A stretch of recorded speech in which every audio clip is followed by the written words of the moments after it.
Okay. Okay, that's beautiful. 365 ways to be more stoic. And when does it get released in the US? It gets released in the US in April. Hmm. And that's just, the publisher works with like another party. And so there's a lot of red tape there.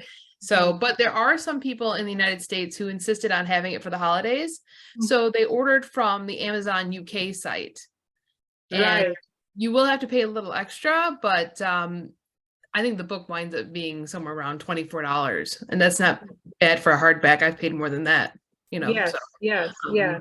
But the digital version is available in the United States. So if you have Kindle, you can get it now as well on regular Amazon or Barnes & Noble. But yeah. Yeah, that's wonderful. So it's amazing that you haven't actually held a copy in your hands. No. This book that you worked so hard on. Well, you know what? I'm gonna what do they say? It's like I'm just gonna savor the moment, and it's worth it. It's worth the wait. It's worth the wait. Yes. I love the anticipation. So yeah, and I contributed, a tiny piece for the book, and it was, and Kasey was such a patient editor, because you know how it is with writers. We want to keep editing. As soon as you ask them, is there anything to edit? They're always editing. Yep. Revision after revision, but you know what, it wound up being a really valuable contribution and like very heartwarming, and it's one of my favorite pieces in the book. So thank you. Oh, thank you. I'm looking forward to seeing it. So let me introduce you formally, Kasey Pierce. And actually, I feel I know you, though we've actually just been in touch on email, but we're actually meeting for the first time online in person. So really glad to meet you in person. She's a writer, editor for Metro Detroit. And she's the editor of Tim LeBon's 365 Ways to Be More Stoic, which is what she held up right now, and one of the editors of Donald Robertson's Verissimus, The Stoic Philosophy of Marcus Aurelius. And of course, Donald is the one who wrote How to Think Like a Roman Emperor, which I teach in my Stoicism in the Good Life class. She's currently co-authoring the forthcoming Stoicism Workbook with CBT practitioners Scott Waltman and R. Trent Codd. And she's Donald's wife. Yes, it just so happens. It so happens, yes. Yeah, Stoicism brought us together. So yes, Stoicism can do some amazing things. Thank you guys. Right, when you hang out with like-minded people. Yes, absolutely. It's a good foundation. Absolutely. Sort of the same worldview. So right. Same values, things like that. But hello, I'm Kasey, as Dr. George explained. First off, I wanted to thank you all for having me. This is an honor and a pleasure to be speaking with you today. As I said, I'm currently in Montreal. Donald and I got in about a week ago. And I am originally from the Metro Detroit area. So I've been to both Toronto and Windsor quite a few times. Windsor is literally 15 minutes from where I live. So wow. It was just a drive across the border. Before I delve into the creation of 365 Ways to Be More Stoic and the editing process, I would first like to introduce what CBT is, cognitive behavioral therapy. The author, Tim LeBon, is a CBT practitioner with over a decade's worth of experience. CBT's foundation is in Stoicism and Stoic principles. It is a practical and natural form of psychotherapy that helps people to develop skills and strategies for having both a healthy outlook and healthy coping strategies in the face of adversity. It focuses on the here and now, on the problems that come up in everyday, day-to-day life. CBT helps people to examine how they make sense of what is happening around them and how these perceptions affect the way they feel. Socrates' Socratic method of questioning is used quite a bit in this form of therapy. The therapist gets the client to clarify meaning, elicit emotion, and consequences, all while creating a broader view of their situation and how they feel about it, truly feel about it. This offers the client a lot of clarity. And of course, in Stoicism, we call this the view from above. So in essence, CBT takes Stoic philosophy and breaks it down into tools for everyday use for the every person to apply to their everyday lives. The great thing about this book is that unlike the Daily Stoic, which can be likened to because it's a daily entry-based format, every few entries features a CBT exercise for the reader to practice, adopt, and apply. Because Tim and I both agree that if you are going to apply Stoicism effectively, it has to be more than just a handful of quotes in the back of your pocket. It's something that must be practiced because you are literally developing a whole new framework to your outlook. And that doesn't happen overnight. And people have been practicing Stoicism for decades, and they're still not perfect because nobody is. So it is something that if you want to apply it to your everyday life efficiently, it is something that needs to be practiced. So yeah, and also the great thing about this book is it features vignettes from Stoic influencers like Dr. George Phillip, who made a valuable and moving contribution to this book. They are vulnerable, humanizing, everyday life stories that speak to you, not at you, making the philosophy that much more accessible. In fact, that's one of the main reasons I was hired to edit the book, to make it as accessible and relatable as possible. Tim LeBon is English, very English. And this book needed to transcend not just to British readers, but to Americans as well. Not only am I American, very American, but I offer a balance to the masculine, a feminine perspective. I've always said that 365 Ways answers the question, where's Stoicism for the single mom and other roles and situations not yet considered in Stoic publications? Because I did some heavy content editing, I wound up writing some original content, which is why my name landed on the front cover as with Kasey Pierce. Also because I had already built my brand as being the every person, or the lay person as Epictetus would put it, and had written quite a bit on finding redemption via CBT techniques and Stoicism. Sort of the professional client who's been where most people have been, whether it's in a toxic relationship, being obese once upon a time, or experiencing imposter syndrome. The editing process at first is like a slow game of ping pong. You take it a chapter at a time, usually going through about 2 to 3 revisions. You highlight things, make the revision suggestions or ask for clarification, make grammatical corrections, etc. When content editing, about the 3rd revision, I personally like to assess what I think might be missing from the chapter and its theme. Anything from opportunities to give more examples or even gender race representation. I always say that editing is looking for windows of opportunity to expand upon an idea. So we're not here to just change things. We're here to sort of amplify the writer's voice. We sort of turn it up a little, like we know what you meant to say, but I think you can say it even louder. We prevent taking the reader on detours away from the idea, because sometimes we expand too much and then it's like, well, I don't even know where we are now. What was the original point? And that happens. Excuse me. I will say though, it doesn't matter how ahead of the game you may feel when it comes to editing as far as time goes. When it comes down to the last 2 or 3 months, that ping pong match becomes an intense Wimbledon level championship tennis match. Email send, email received, revised, email send, email received, this chapter, that chapter, just rapid fire. Save as chapter 9 final, save as chapter 8 revision 2, and so on. We even did a final read through together of the book, reading aloud over a Zoom call, just to be sure there wasn't anything we missed. What I thought would take about 3 hours took 8, and we split it up into 2 days. But through it all, keeping a Stoic perspective served me well. Firstly, I would remind myself that no editor is exempt from this grueling process, because it's also what I thrive on. Marcus Aurelius said, the impediment to action advances action, what stands in the way becomes the way. To embrace the uncomfortable, or as the cynics who inspired Stoicism would call it, take on voluntary hardship. We keep a healthy level of control, and adversity can't overpower us if we grab it like we're grabbing a snake by its head instead of its body. So we maintain more level of control when we grasp something head on or embrace it head on. Otherwise we'll get bitten and we don't have any control at all.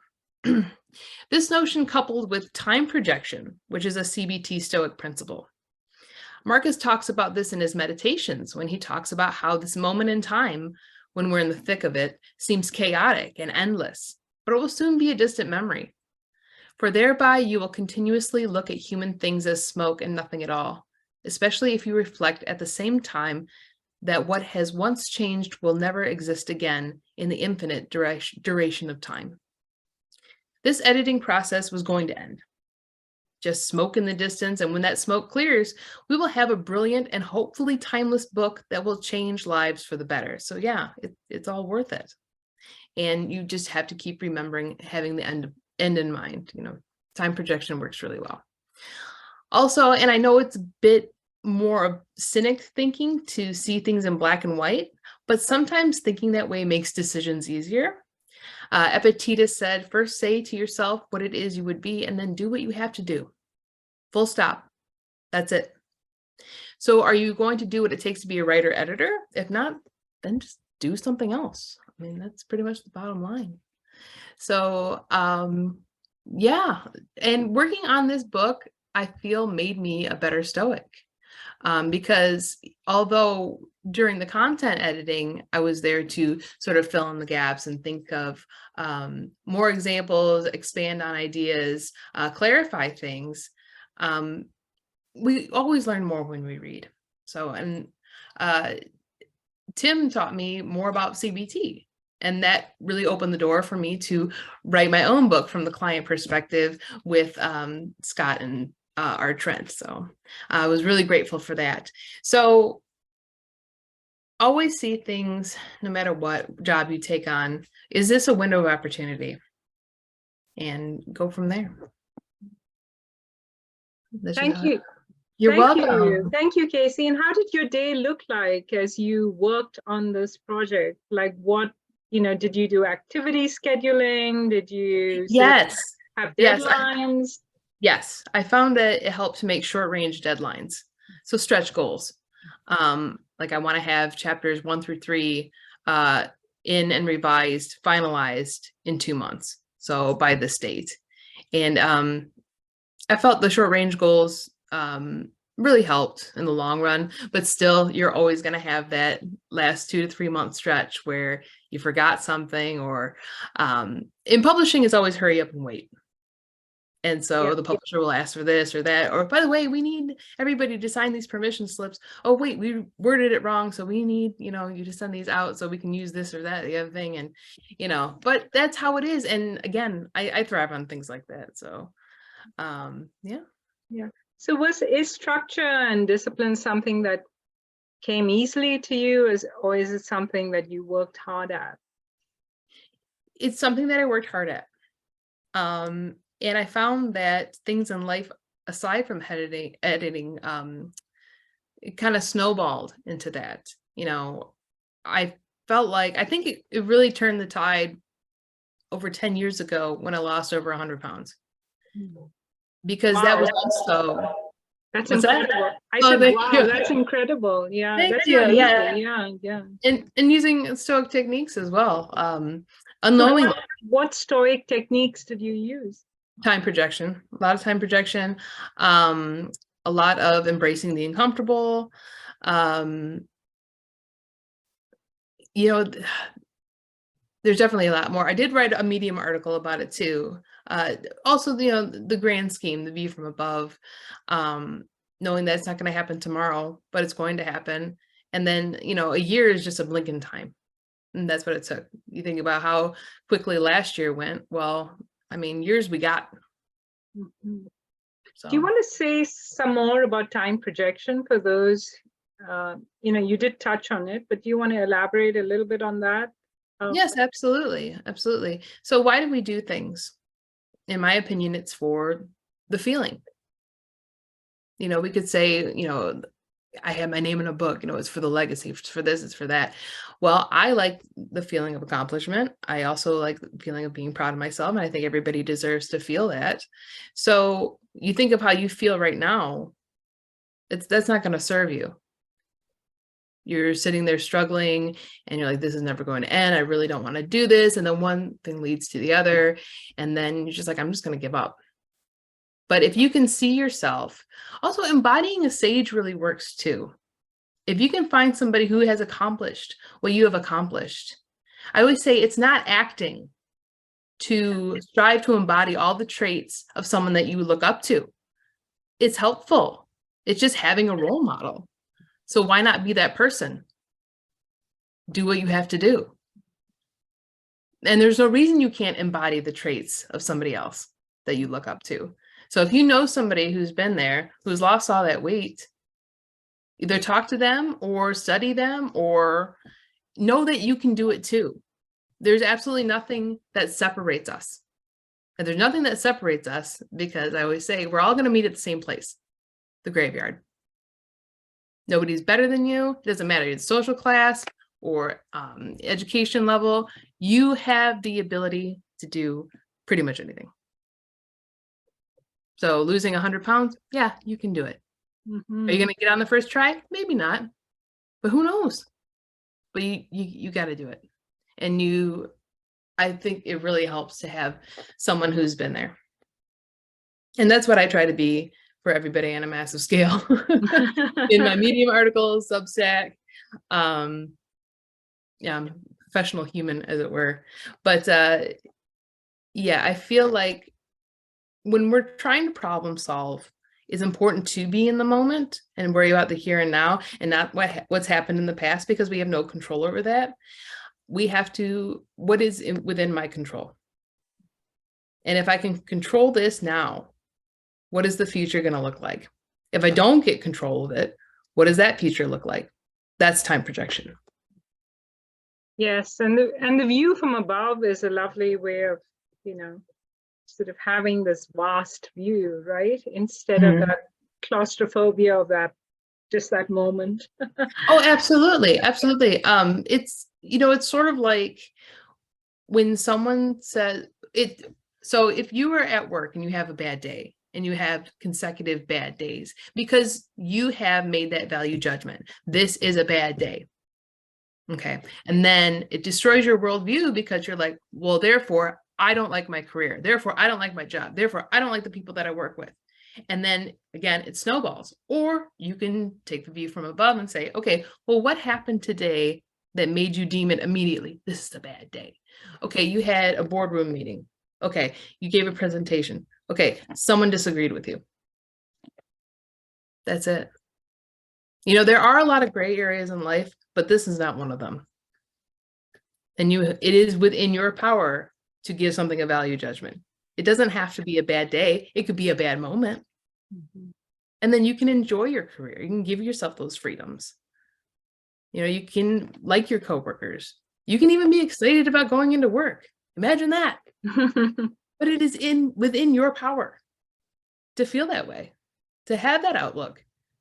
It's not gaslighting yourself. It's seeing things for what they are. And again, that's how CBT focuses on the here and now. Mm-hmm. And as you worked on the editing process, did you, so you said in 2 months or whatever, I have to finish that many chapters. Did you do a daily review, a weekly review? There's a lot of times people find it really hard to be accountable to themselves in meeting deadlines, but it's sort of easier when there's an outside structure. Yeah, absolutely. I always try to give it 3 revisions. And then when we had that final read through, that's when we're like, okay, and how does this book flow? If it doesn't flow right with it, we got to do something about it. But that's also an editor's job, is the fluidity. So between having the small stretch goals, have this many chapters done by this time, and then trying to allot yourself some time at the end to be like, okay, we need to do a dress rehearsal to make sure that when this goes out the door, this is exactly what we wanted to say and the way we wanted to say it. And that's part of the editor's job too, is, okay, are you being perceived as a writer 100% the way you intended to be perceived? And that's in any book. That's in fiction, nonfiction, what have you. Is this invoking the feeling or provoking the feeling from the reader that you want? Mm-hmm. Well, we act as the first reader, and I'm saying, or if I was to say like, Tim, this doesn't hit me right. So For example, a funny example, really funny. Tim had an entry that was, now this is the difference between British and American culture. So if it was something about marijuana, it wouldn't be shocking to an American reader to title something very tongue-in-cheek, an entry that was, it's just a little bit of marijuana. Well, in Britain, cocaine is a white collar issue. You know, it's more of a wealthy man's drug, let's say. And some people have that habit and then they come out of it, they go to rehab, et cetera, et cetera. And it was titled, "It's Just a Little Bit of Coke." And I just immediately hit like a red button and I'm like, no, no, no, no, no. Why are you saying this? And because to me, I didn't realize that. And I learned something that he goes, dude, that's actually pretty common in the corporate world in Britain. And so I was just trying to be tongue in cheek about somebody who thought, you know, they lost control. Like, oh, it's just a little bit, and a little bit each day becomes, you have now formed a habit. Right. And a habit But that was doesn't just help. Yes. that was just really funny to me because that's a cultural thing. But as an editor, you have to be mindful of that too. Right, exactly. Like, just a little bit of Coke, huh? Yes, no, we're not exactly. So I'm going to open it up to questions.